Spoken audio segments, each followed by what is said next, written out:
साथियों, मैं आपका साथी बंटी कुमार आज आप लोगों के बीच में पुनः लाइव आया हूँ।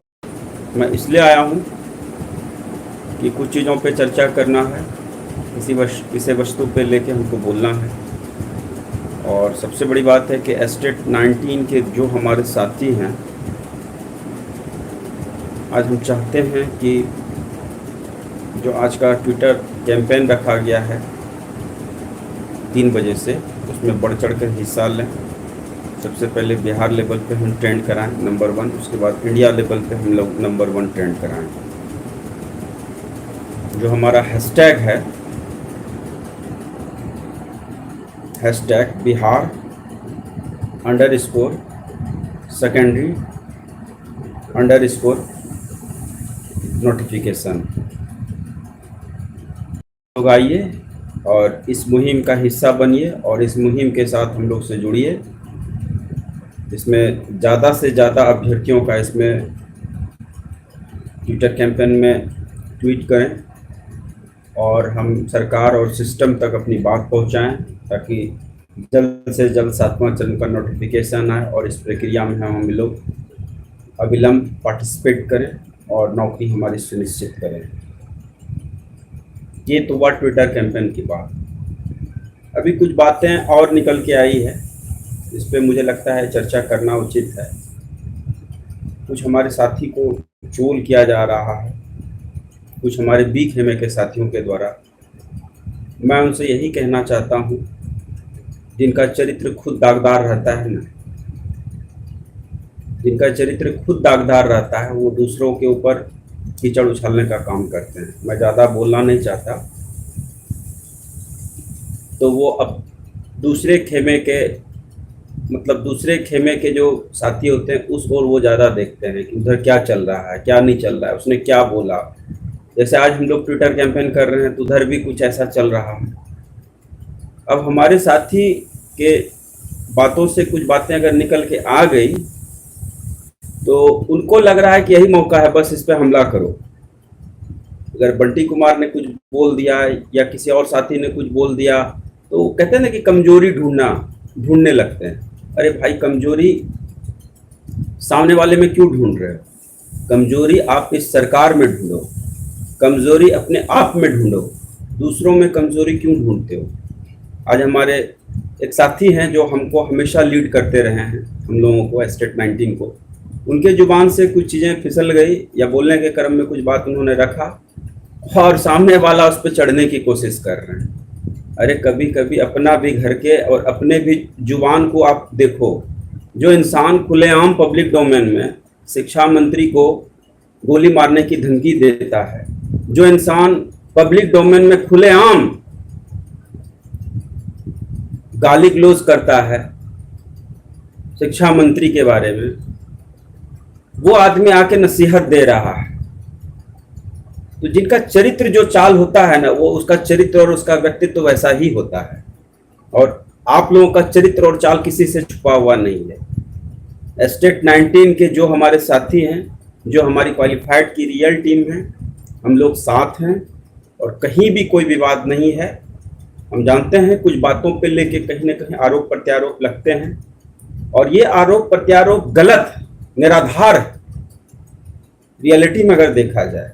और रियलिटी में ये भी मैं बोल दूं, 12 मार्च के रिजल्ट के साथ तो इंसाफ सरकार को करना ही था, हाईकोर्ट को इंसाफ करना ही था और वो इंसाफ हुआ है। और वो इंसाफ अभी अंतिम पायदान तक पहुंच चुकी है और इस लड़ाई को हम लोग छोड़ने वाले नहीं। एस्टेट 19 की जब भी बात उठेगी, एस्टेट 19 की जब भी चर्चाएं होंगी, उसमें 12 मार्च का जिक्र जरूर होगा। और मैं आपको बता दूं, अभी कुछ दिन पहले अभी देख रहा था मैं, कुछ लोगों का मतलब बीपीएससी से अभी जो रिजल्ट आया है, बहुत कम अभ्यर्थी हेडमास्टर के लिए एलिजिबिलिटी क्राइटेरिया को पास कर पाए हैं, 400 कुछ को पास कर पाए हैं। तो मैं बता दूं, यही रिजल्ट जेन्युइन तौर पे अगर देखा जाए ना, यही रिजल्ट था 12 मार्च को। और उस रिजल्ट को आपका ये जो माननीय क्या नाम है, अध्यक्ष आनंद किशोर जी, रहमो करम के वजह से ये आपका रिजल्ट में ये लंबा चौड़ा डाटा रियलाइज्ड हुआ।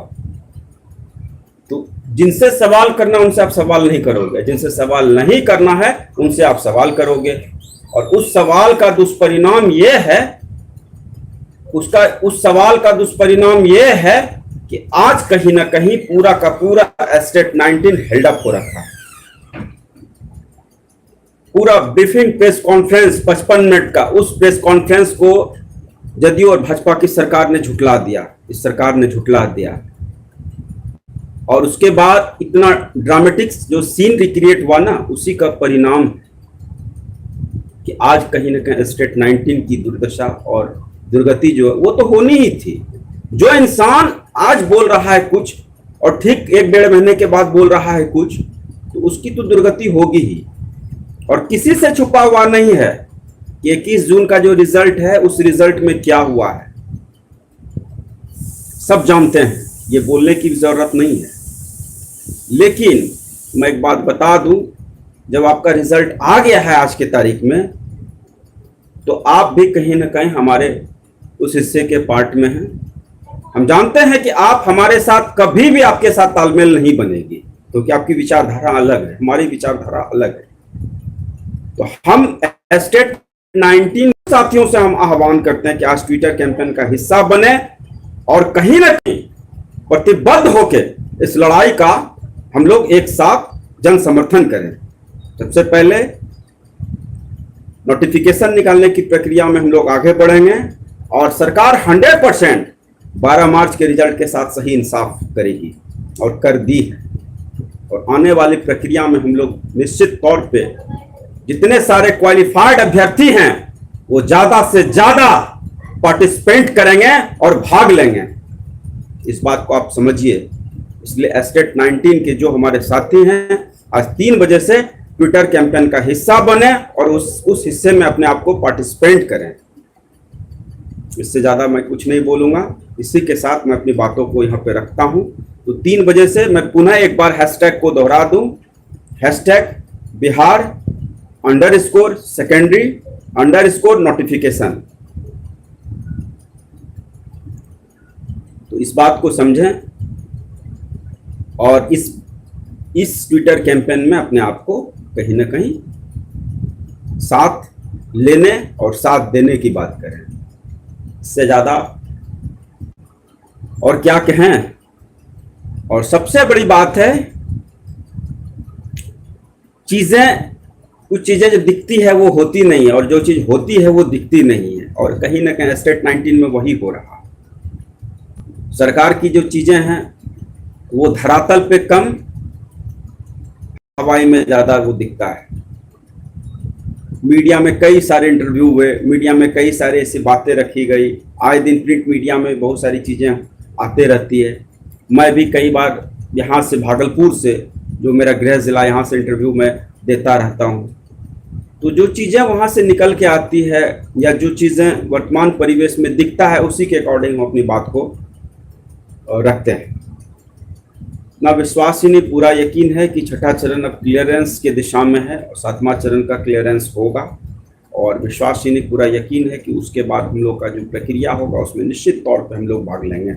और मैं एक बार फिर से कह दूं, नोटिफिकेशन जब भी आएगा वो 1 to 5, 6 to 8 और 10+2 चारों का एक साथ आएगा, निश्चिंत रहिए। और सीट भी अच्छी खासी आने वाली है, इसलिए घबराने की कोई बात नहीं है। लड़ाई जो हम लोगों ने छेड़ा है उस लड़ाई का कहीं ना कहीं परिणाम आज देख रहे हैं कि सीटेड बीटेड वाले हमारे जो छोटे भाई हैं वो लोग भी लड़ाई लड़ रहे हैं, उसमें हमारे कुछ साथी भी लड़ रहे हैं, योगदान दे रहे हैं। तो हमारा उनके लिए भरपूर जन समर्थन है। और सरकार और सिस्टम से हम यही कहेंगे कि जिस तरह से आप आवाज़ को दबाने का काम कर रहे हैं वो आवाज़ कभी ना दबे न कभी दबेगी। आपकी तानाशाही, आपकी डिक्टेटरशिप कभी नहीं चलेगी। ये लोकतंत्र है और लोकतंत्र में हर एक अभ्यर्थी को अपनी आवाज़ को उठाने का अधिकार होता है। इन्हीं शब्दों के साथ मैं अपनी बात को रखता हूँ जी। धन्यवाद।